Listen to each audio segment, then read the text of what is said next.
Okay, so have you ever wondered about those figures in history where it seems like, how did they do that? Like their civilizations just, bam, leapt forward. What if, and stick with me here, what if there's an explanation, but it comes from a source that sounds more like, science fiction than a history book? That's what we're diving into today. I'm intrigued. Tell me more. So we're cracking open the Urantia book, and this text, it goes way back, like way before recorded history. We're talking about the possibility that maybe, just maybe, humanity had a little help along the way. A helping hand on the road to civilization. Okay, you've got my attention. Right.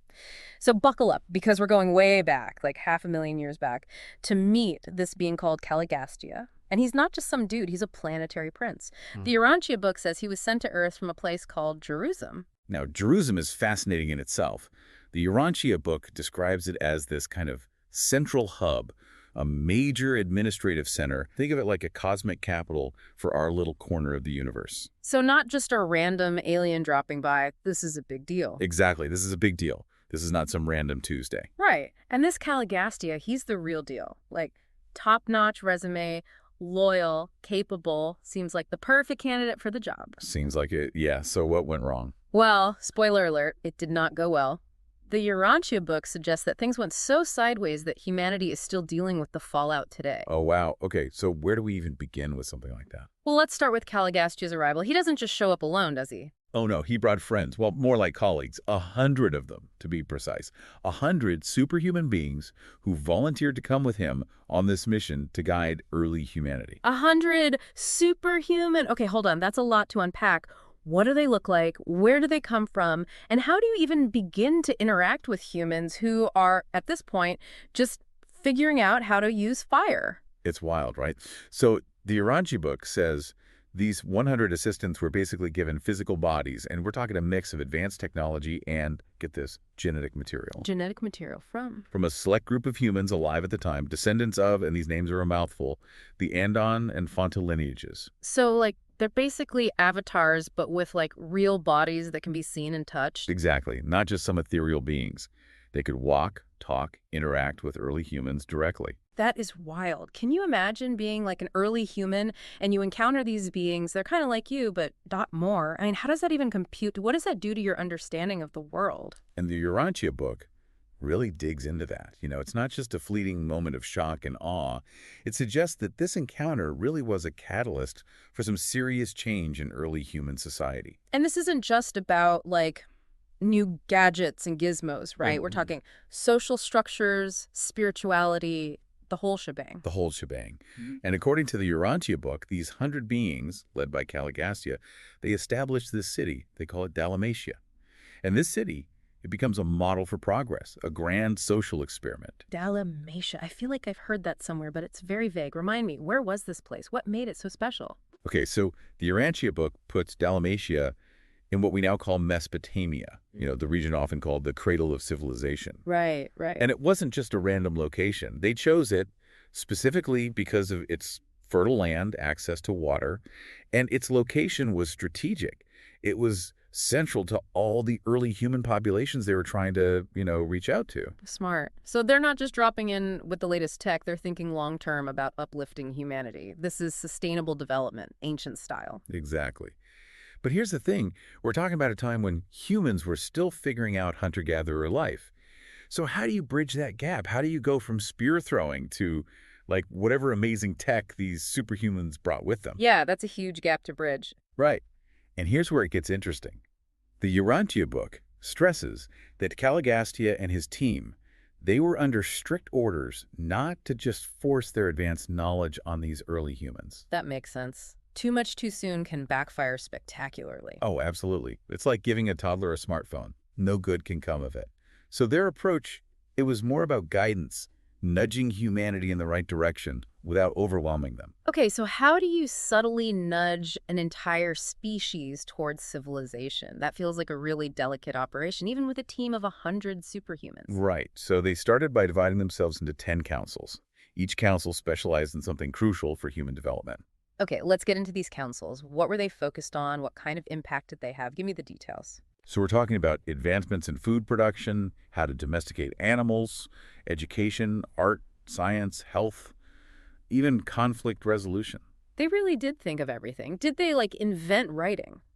Math? It wasn't so much about inventing from scratch, but more like accelerating what was already there. Yeah. Like the Urantia book mentions early attempts at writing systems, the use of carrier pigeons for communication. Carrier pigeons? Like, are we talking about the same carrier pigeons they used centuries ago? The very same. And get this, sanitation systems so advanced that they wouldn't be rediscovered for millennia. That's incredible. And what about, like, the 7-day week? Did that come from them, too? It's one of those details in the book that makes you go, huh, interesting.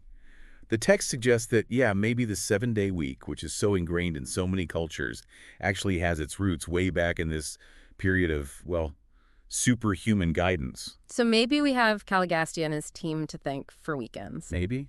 Maybe.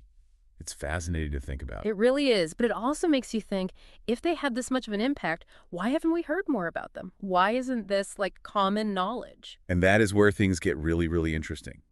Because according to the Urantia book, just as this whole grand experiment is gaining momentum, something goes very wrong. We're talking about Caligastia's downfall, right? What happened? He seemed like the perfect leader, at least on paper.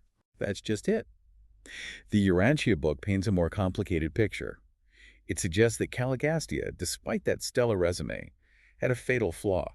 He was, and I'm quoting here, ultra-individualistic. So he was kind of a lone wolf, even though he's leading this massive team. More than that, he had this tendency to question authority, a deep-seated resentment towards those he felt were above him. And unfortunately, that resentment, it festered.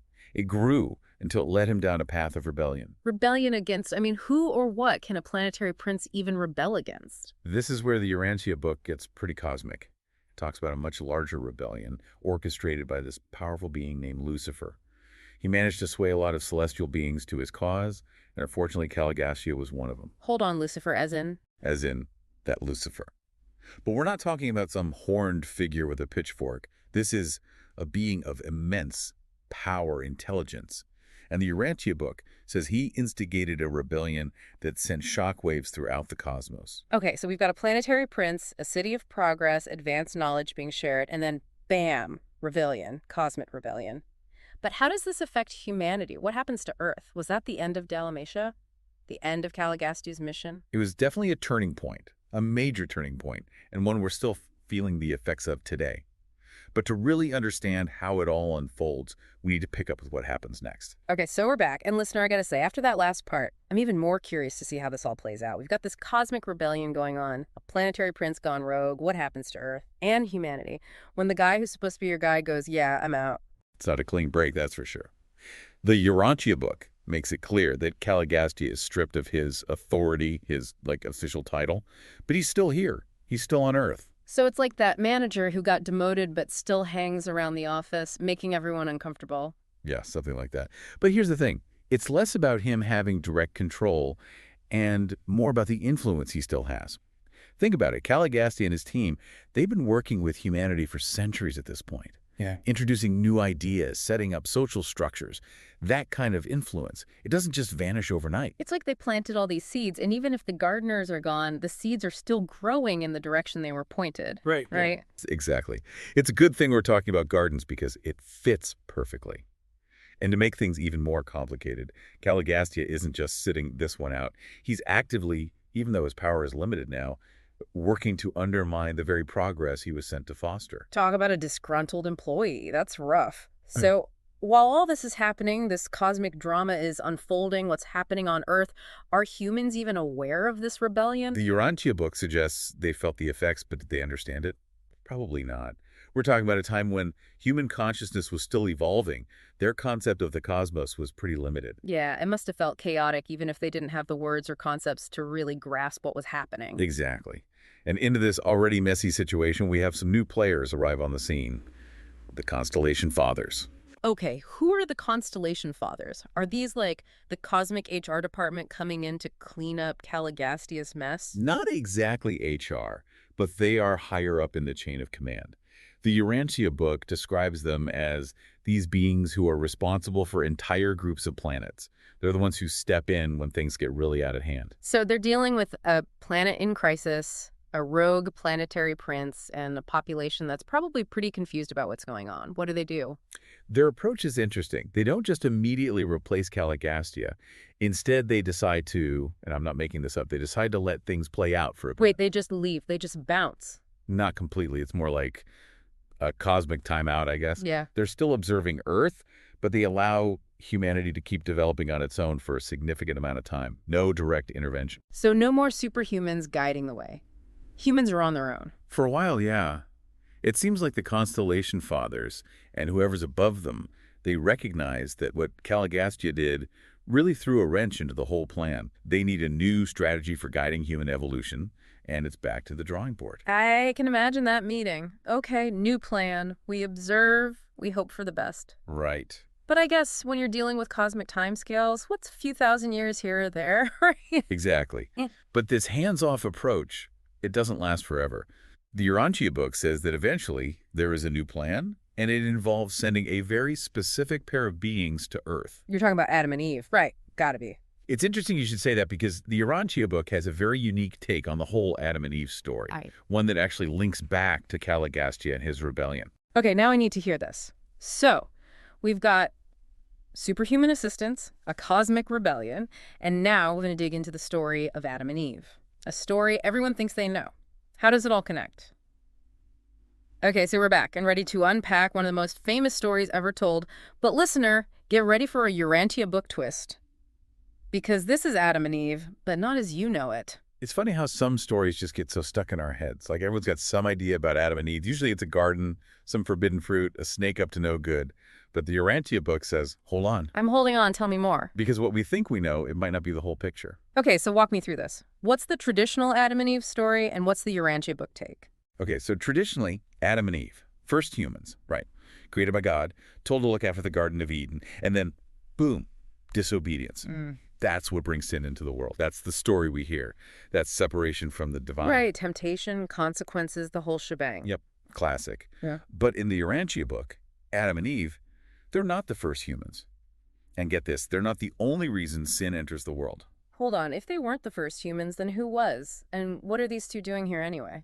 So the Urantia book describes Adam and Eve as highly evolved beings. Like they come from a long line bred specifically to help planets like ours. So, like, cosmic genetic engineer. Kind of, yeah. They've got this advanced knowledge of specific genetic makeup. And they're supposed to share it with humanity, basically give our evolution a nudge. Okay, so they're sent to help us reach our potential, but wait a minute. Caligastia, our rebellious planetary prince, he's still lurking around, right? What's he up to while all this is going down? Imagine that employee, one, gets demoted, but refuses to leave. They might not have the power anymore, but they can still cause chaos. Oh, I've had coworkers like that. Not fun. Right. So Caligastia, he can't control things directly, but he can whisper in ears, planting seeds of doubt, stirring things up.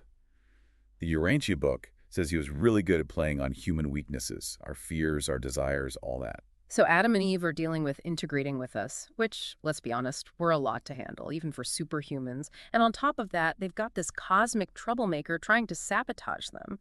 That's rough. So given all that, did they succeed? Did they get humanity back on track? Unfortunately, no. The Urantia book makes it clear that Adam and Eve, they had good intentions. They wanted the best. But they were up against a lot. Thousands of years of Caligastia's influence, human nature itself.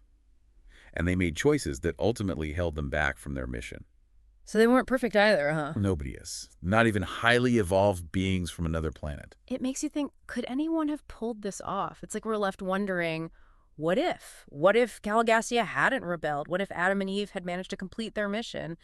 So what does the Urantia book say about how all this shaped human history? It's pretty clear that these events, they had a huge impact.